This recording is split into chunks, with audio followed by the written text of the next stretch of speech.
to die. But now I can. You think if he, you think if he didn't go to death row, would he still? I truly didn't mind if I stayed alive or passed away. But at this point, I feel differently. Do you believe that if he hadn't ended up on death row, he might still be around? That's a tough one to answer. It's difficult to predict. I won't depart until everything is clear. You see, I can't just walk away until everyone understands the real situation. Is there any part of you that feels ready to return to recording music, or are you not in a hurry and waiting for the perfect moment? Yes, I think so, because we can't label it as retirement for you. Exactly, I've already gone through that phase, and I won't repeat it. I'd say I do want to create music again, but it needs to have real significance. I don't want to produce a bunch of tracks just for the sake of it. For D to appear on stage, give him a pat on the back, and then declare to the world that no one can call me Sean except Jay-Z. They said Tupac is making a comeback this year. Well, I've already returned, you know.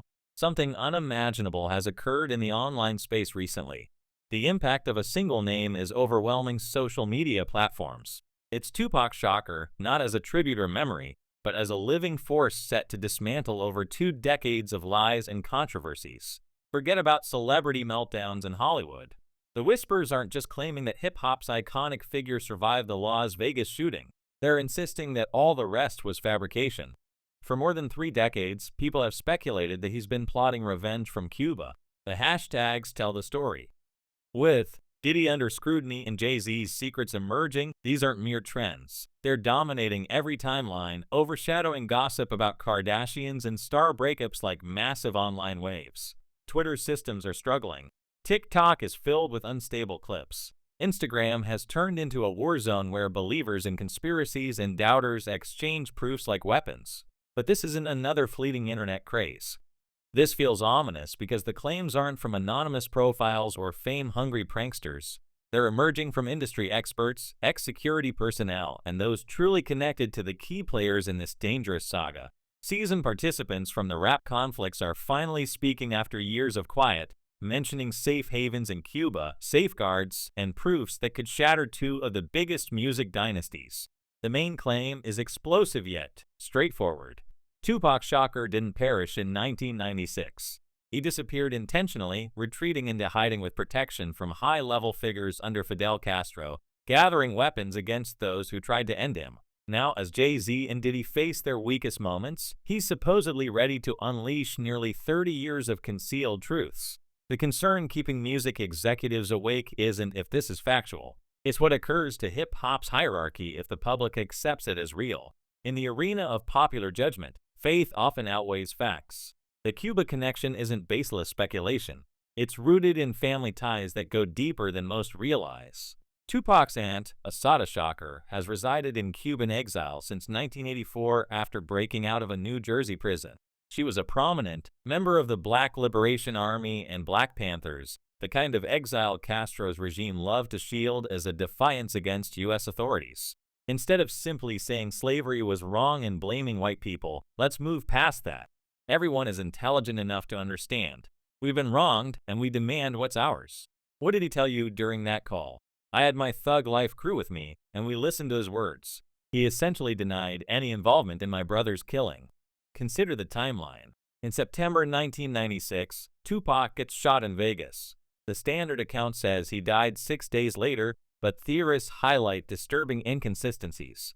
No one except medical staff and his mother saw him post-shooting. The autopsy report strangely mismatched his known height. The cremation handler vanished soon after.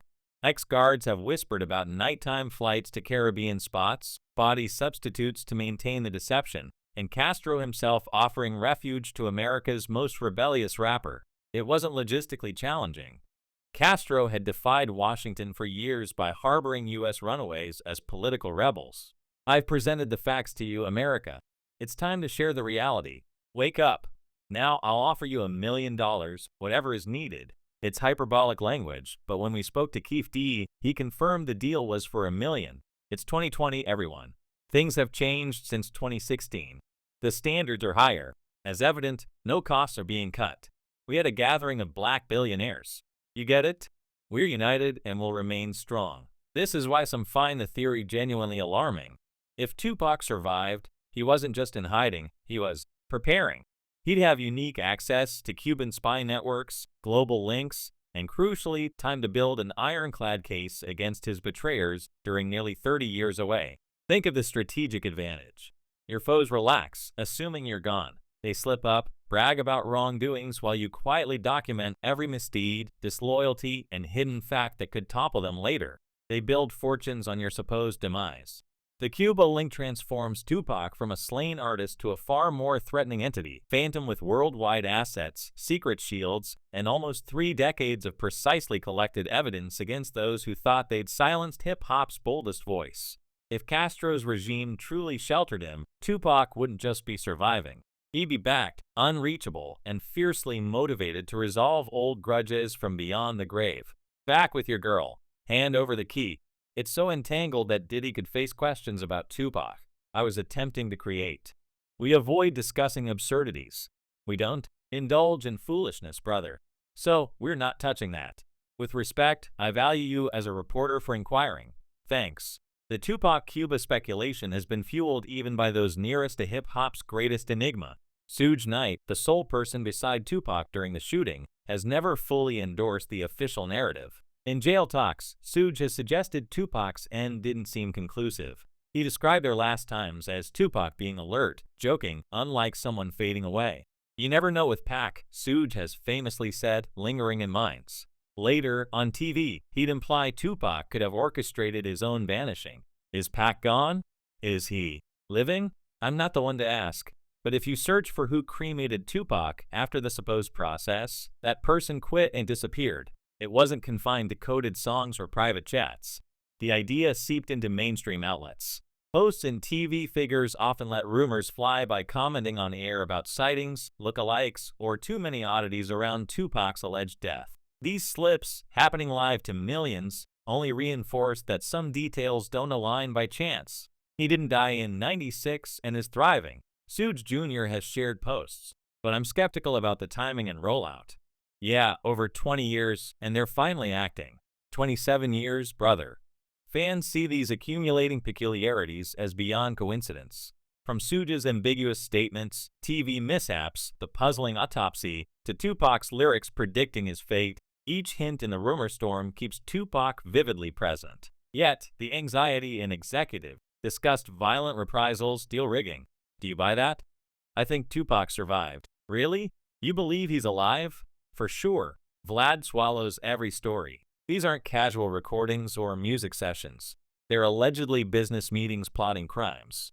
Discussions on eliminating competitors, stealing rights, scaring witnesses, colluding with enforcers for fixes. If surfaced, these tapes wouldn't just tarnish images. They'd arm prosecutors for RICO trials. Audio quality doesn't matter. Modern voice tech can authenticate old tapes. Mimicking Diddy's cadence or Jay-Z's tone over years is impossible. Legal pros say feds know of these evidence stashes, quietly building cases for if they emerge. Timing is awful for both tycoons. Diddy's charged with racketeering amid Jay-Z's civil suits and PR woes. If Tupac had Cuban intel aid, the proof isn't casual, it's calculated, court-ready, devastating.